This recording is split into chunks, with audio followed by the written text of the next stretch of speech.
Imagina por un segundo, el suelo desaparece bajo tus pies.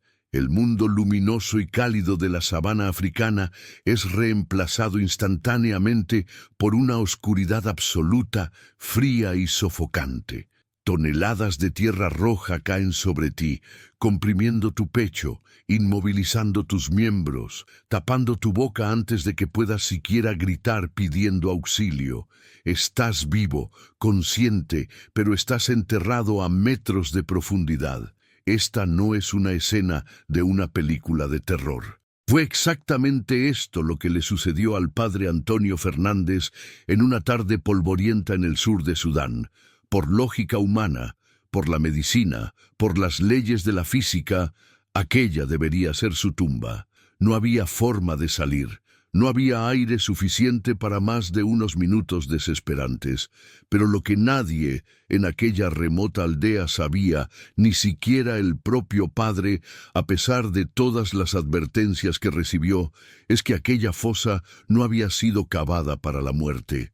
Había sido preparada para uno de los milagros más extraordinarios de nuestros tiempos. Lo que sucedió en aquellas profundidades y lo que cientos de personas presenciaron en la superficie desafió a los escépticos, convirtió multitudes y probó que a veces es necesario descender a la más profunda oscuridad para finalmente ver la verdadera luz. Prepara tu corazón. La historia que vas a escuchar ahora no es solo sobre supervivencia, es sobre el momento en que el cielo literalmente tocó la tierra. Antonio Fernández nunca fue un hombre que buscaba lo sobrenatural. Nacido en una familia sencilla de pescadores en Coimbra, Portugal, era un hombre práctico, de fe sólida, que había dedicado 23 años de su vida a las misiones más difíciles de África. Amaba a aquel continente, su gente, sus colores e incluso sus dificultades. Pero nada en sus 2 décadas de servicio lo preparó para lo que comenzó a suceder 3 meses antes de su viaje a la aldea de Yi. Todo comenzó en la capital, Juba. Después de una misa de domingo común, una pequeña niña de apenas 6 años, llamada Amara, se acercó a él. Sus ojos grandes y serios no parecían los de una niña. Ella tiró de la sotana del padre y dijo palabras que harían que cualquiera sintiera un escalofrío en la espina dorsal. «Padre, usted va a donde la tierra es roja como sangre y los árboles tienen espinas largas. Allí conocerá a la Madre del Cielo. Pero antes tendrá que descender muy profundo, tan profundo que tocará las raíces del mundo». Antonio intentó sonreír, descartando aquello como imaginación infantil. Pero ¿cómo ignorarlo cuando días después él mismo comenzó a soñar con aquel lugar? En el sueño, caminaba por un desierto rojo, cavando la tierra con sus propias manos hasta que todo quedaba oscuro. Y en aquella oscuridad abismal, una voz dulce como la miel, pero poderosa como un trueno, resonaba: «No temas a la profundidad, pues en las profundidades yo te encontraré». Las señales no pararon, se multiplicaron como un remolino formándose. Un anciano de 80 años, el sabio Gabriel, lo buscó temblando. «Usted descenderá a las entrañas de la tierra, padre, pero la reina vendrá con usted». Personas que no se conocían relataban el mismo sueño. El padre siendo tragado por la tierra y una mujer de azul sosteniendo una cuerda de luz. El escepticismo natural del padre Antonio comenzó a desmoronarse cuando recibió la carta del obispo. Estaba siendo transferido. ¿El destino? Yi, una pequeña aldea en el sur, en una región de sabana conocida por su tierra roja y sus acacias llenas de espinas. Exactamente como la profecía de la pequeña Amara. Aquella noche, el padre no durmió. Pasó la noche de rodillas ante el Santísimo. Sabía, con esa certeza que hiela el estómago, que caminaba hacia una prueba de fuego, o mejor dicho, una prueba de tierra. El viaje hasta allí fue un vía crucis de confirmaciones sobrenaturales. 3 días de caminos polvorientos donde cada encuentro parecía orquestado por lo divino. En una parada, una vendedora de frutas lo miró y gritó en trance: «¡Hombre de Dios! Usted conocerá el vientre de la tierra, pero la madre está contigo. Cuando el coche se averió, inexplicablemente, cerca de una capilla abandonada, Antonio entró y encontró, en medio del polvo y el abandono, una imagen de la Inmaculada Concepción, perfectamente limpia, intacta. Sus ojos parecían vivos. Allí sintió una paz extraña. No era la paz de la seguridad, sino la paz de quien sabe que no va solo a la batalla. Yi lo recibió con una puesta de sol que hacía que la tierra roja pareciera estar en llamas. El calor era un abrazo sofocante. La comunidad era acogedora, pero había una tensión en el aire, un peso espiritual que Antonio, con su experiencia, pronto detectó. Samuel, el catequista local, un hombre de fe inquebrantable, fue el primero en confirmar: «Padre, esta tierra es hermosa, pero tiene necesidades profundas. Siento en mis huesos que Dios hará algo grande aquí». Mal sabía Samuel cuán literal sería ese algo grande. Los días en Yi estuvieron marcados por una extrañeza creciente en la naturaleza. Los pájaros cantaban a horas equivocadas. El viento traía a veces un perfume inexplicable de rosas en un lugar donde solo existían espinas y polvo. Y las profecías se volvieron aterrorizadoramente específicas. Un niño de 4 años, Joseph, detuvo al padre en medio del patio y dijo simplemente: «Cuando esté todo oscuro en el agujero, recuerde mirar hacia arriba. La luz viene de arriba».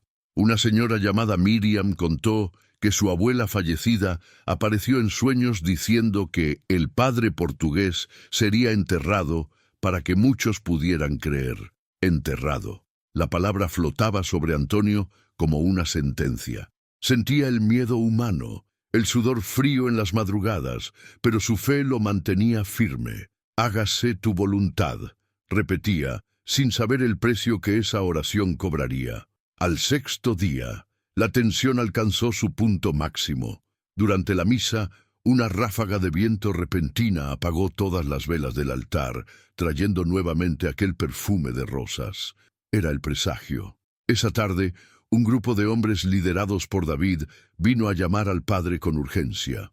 Una disputa de tierras entre 2 familias estaba a punto de convertirse en un baño de sangre. Necesitaban la mediación del padre. Era su deber pastoral. Él fue.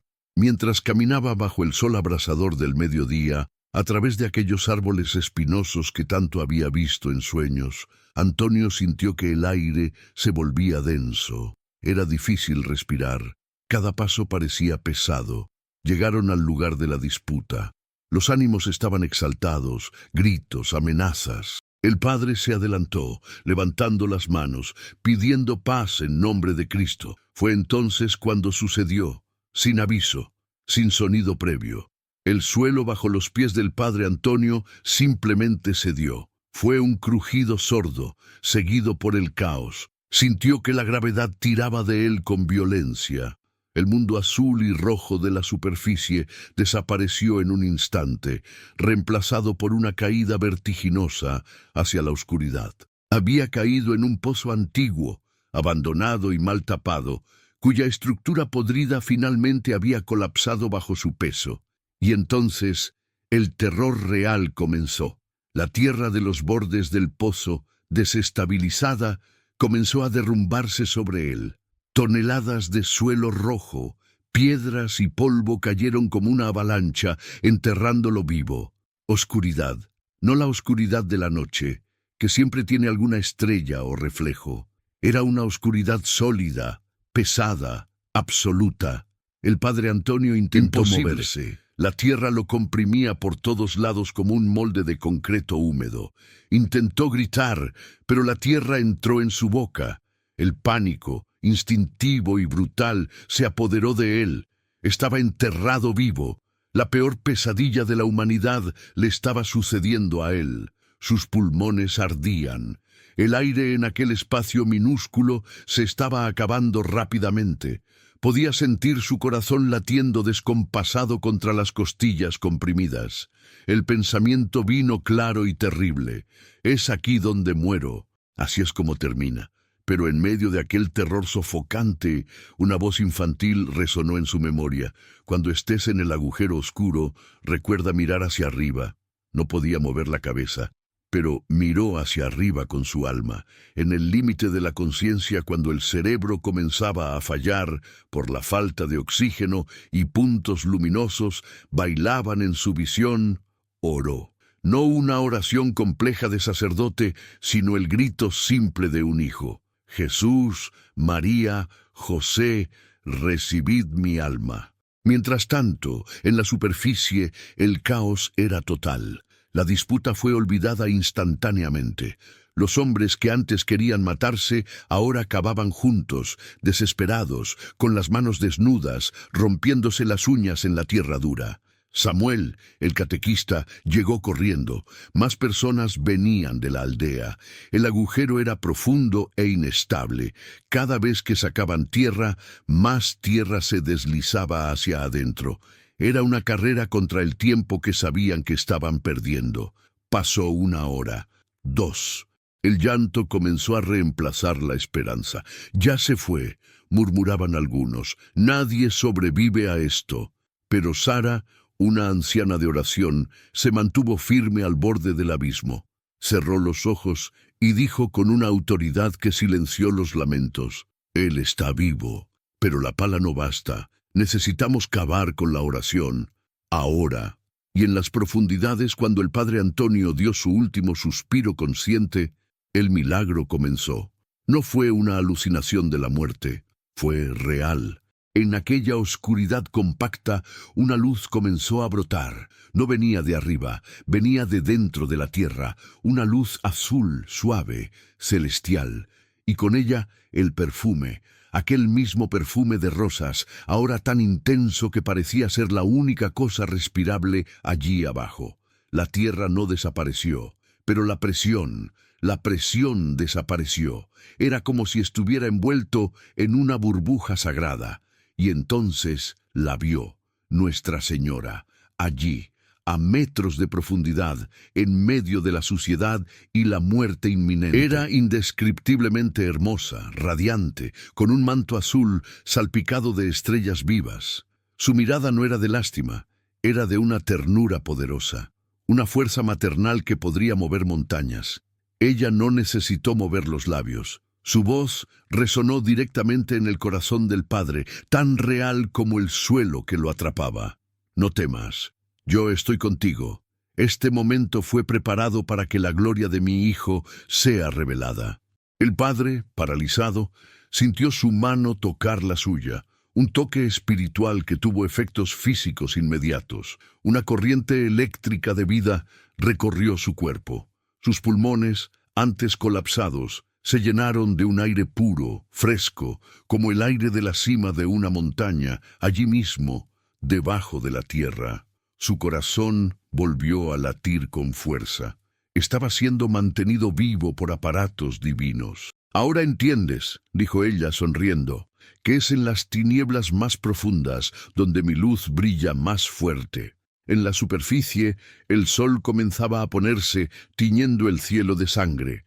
Más de 200 personas ahora rodeaban el lugar, orando en un coro que hacía vibrar el suelo, y entonces lo vieron. Primero fue el perfume. Una ola avasalladora de rosas cubrió la sabana árida. Las personas dejaron de cavar, confundidas, mirando a su alrededor. Después, la luz. Del agujero oscuro, rayos de luz azul comenzaron a filtrarse como si hubiera un reflector potente allá abajo. Los niños gritaron primero: «¡Miren! ¡La mujer de azul! ¡Ella lo está sacando!». Los adultos no veían a la mujer todavía, pero veían la tierra moverse. No era el movimiento natural de derrumbe. La tierra se estaba apartando, abriendo camino, como si manos invisibles y gigantescas estuvieran excavando de abajo hacia arriba. Y entonces, en un estruendo de gloria, una columna de luz azul explotó del agujero hacia el cielo. Y dentro de esa columna, flotando sobre la tierra recién abierta, todos la vieron. Era ella, majestuosa, inmensa, suspendida sobre el lugar, con los brazos extendidos sobre la multitud. El silencio que cayó sobre aquellas 200 personas fue absoluto. Católicos, protestantes, animistas, escépticos, todos cayeron de rodillas. No había cómo negarlo. No era fe, era visión. Era realidad pura y cruda ante sus ojos. De en medio de la tierra revuelta, la mano del padre Antonio emergió. Samuel gritó, un sonido gutural de triunfo, y corrió para sacarlo. El padre salió de la tierra como alguien que nace de nuevo. Estaba cubierto de barro rojo, pero sus ojos brillaban con el reflejo de algo que no pertenece a este mundo. No estaba herido. No estaba sofocado, estaba desbordando de vida. Ella estaba allí. Logró susurrar, con la voz ronca por la emoción. Ella me trajo de vuelta. La visión de Nuestra Señora permaneció sobre ellos por minutos que parecieron eternidades, grabándose en la retina y en el alma de cada testigo. Cuando la luz comenzó a disminuir, dejando atrás solo el perfume y una tierra que ahora brillaba con un tono dorado extraño, la verdadera transformación comenzó. Hombres duros lloraban como bebés. Elías, un líder local que siempre combatió a la iglesia, se arrastraba de rodillas por la tierra gritando, «Yo creo, perdóname, Dios, yo creo». Las enemistades se disolvieron. Las familias que horas antes querían matarse por causa de aquella tierra, ahora se abrazaban sobre ella, dándose cuenta de cuán pequeñas eran sus disputas ante la eternidad. La noche cayó, pero nadie se movía. Se encendieron hogueras. El clima era de un Pentecostés africano. Marcos, un viudo amargado que odiaba a Dios desde la muerte de su esposa, agarró la sotana sucia del padre. «Bautíceme ahora», aquella mirada de ella arrancó todo el odio de mi pecho. Necesito a Dios ahora. Y allí mismo, usando el agua traída en baldes cerca del agujero de la muerte que se convirtió en fuente de vida, el padre Antonio comenzó a bautizar. Uno por uno, decenas de ellos. Pero Dios todavía tenía un acto final para aquella noche. A las 3 de la madrugada, un jeep llegó levantando polvo. Eran 4 periodistas de la capital, Juba, liderados por Thomas, un hombre cínico, endurecido por la profesión, que vino a desenmascarar la histeria colectiva de la que había escuchado rumores por la radio. Thomas bajó del coche con su grabadora encendida, la sonrisa de burla lista. «Entonces, padre, cuénteme sobre esta su resurrección y estas alucinaciones en masa». Antes de que el padre pudiera responder, el cielo y la tierra respondieron por él. El perfume de rosas, que había disminuido, volvió con una fuerza brutal, casi física, haciendo que los periodistas retrocedieran, tosiendo de sorpresa. «¿Qué truco es este?», preguntó Thomas, buscando máquinas de humo o incienso escondido en la sabana desierta. Entonces miraron al suelo. La tierra alrededor del agujero comenzó a pulsar con aquella luz dorada nuevamente. Tomás se arrodilló, tomó la tierra en su mano, brillaba en la palma de su mano. No había explicación racional. Su visión del mundo científica comenzó a resquebrajarse, y el golpe final vino de lo alto. Uno de los fotógrafos señaló al cielo y dejó caer la cámara. Las estrellas, en aquella noche límpida de la sabana, parecían haberse movido. Formaban, inconfundiblemente, el dibujo de un manto sobre ellos. Tomás, el escéptico, el hombre que solo creía en lo que podía tocar, cayó de rodillas en la tierra brillante. La grabadora registró solo su llanto convulsivo y sus palabras repetidas. «Es real, Dios mío, es todo real». Aquellos 4 periodistas fueron bautizados antes del amanecer. En los meses que siguieron, G se convirtió en un lugar de peregrinación. Más de 500 personas fueron bautizadas. El lugar del accidente se convirtió en un santuario donde hasta hoy peregrinos relatan sentir el inexplicable perfume de rosas. Rachel, Una madre que vivía en depresión profunda tras perder a su hijo, encontró curación instantánea al ver la aparición, sintiendo la certeza de que su hijo estaba bien. Marcos, el viudo amargado, se convirtió en el mayor evangelizador de la región. El padre Antonio continuó su misión, pero nunca más fue el mismo. Llevaba en los ojos la certeza de quien vio el otro lado y volvió. Y ahora, necesito preguntarte a ti, que has escuchado esta historia hasta aquí. ¿Cuál es el agujero donde te sientes enterrado hoy? Tal vez no sea un pozo de tierra roja en Sudán. Tal vez sea el agujero de la depresión, de las deudas que parecen impagables, de un diagnóstico médico aterrorizante, de una soledad que te sofoca como toneladas de tierra. Sientes que el aire se está acabando, que nadie te escucha, que es el fin. Recuerda al padre Antonio, recuerda la profecía del pequeño Joseph. La luz siempre viene de arriba. No importa cuán profundo estés. No existe profundidad donde la mano de María no pueda alcanzar. No existe oscuridad lo suficientemente densa para impedir que la luz de su Hijo entre. A veces, Dios permite que perdamos el suelo bajo nuestros pies para que la única opción que nos quede sea mirar al cielo. Si estás en el fondo del pozo hoy, deja de cavar, deja de debatirte, mira hacia arriba, llama a la Madre. El milagro que te espera puede ser tan extraordinario como aquel que sucedió bajo la tierra roja de Yi. Cree, la luz está viniendo.